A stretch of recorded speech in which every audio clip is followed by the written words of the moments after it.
అందరికి నమస్కారం. నేను అరవ శ్రీధర్, రైల్వేకోట జనసేన పార్టీ ఎమ్మెల్యేగా ఉన్నాను.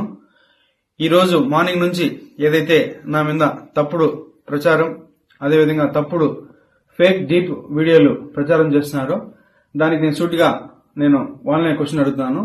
నేను 2021 నుంచి సర్పంచ్ గా 3 years కంటిన్యూగా సర్పంచ్ గా పనిచేశాను.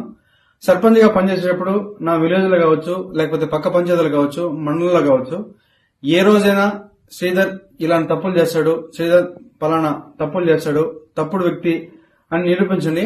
అదేవిధంగా ఈ రోజు మా జనసేన పార్టీ అధ్యక్షులు శ్రీ గౌరవ ఉప ముఖ్యమంత్రి కళ్యాణ్ సార్ దగ్గర ఆయన అడుగుజాల్లో నడుస్తూ ఆయన పనితీరుపై దృష్టి పెట్టి ఆయన ఎట్లయితే ప్రజలకు సేవ చేస్తున్నాడో అంతటికన్నా కొంచెం ఆయన దాంట్లో 1% ప్రజలకు సేవ చేస్తూ నా రైల్వేకోట నియోజకవర్గంలో నేను పని చేస్తుంటే నాపైనే ఈ విధంగా దుష్ప్రచారం స్టార్ట్ చేయడం జరిగింది.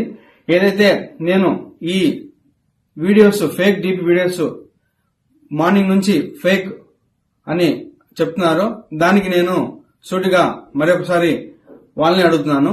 ఈ 1.5 year నుంచి నేను చేశా అంటున్నారు కదా, నేను లాస్ట్ 6 months నుంచి నన్ను ఇట్లే హరాస్మెంట్ చేస్తా ఉంటే మా అమ్మ పోయి పోలీస్ కంప్లైంట్ కూడా ఇచ్చింది. కావున దానికి కూడా మళ్ళీ కూడా నేను దీని వెనక ఎవరున్నారు, ఎవరైతే ఈ వాంటెడ్ గా చేస్తున్నారో కూడా నేను చట్టపరంగా కోర్టు నుంచే ఎట్లయితే దానికి తగిన చర్యలు తీసుకోవాలో అదేవిధంగా చర్యలు తీసుకొని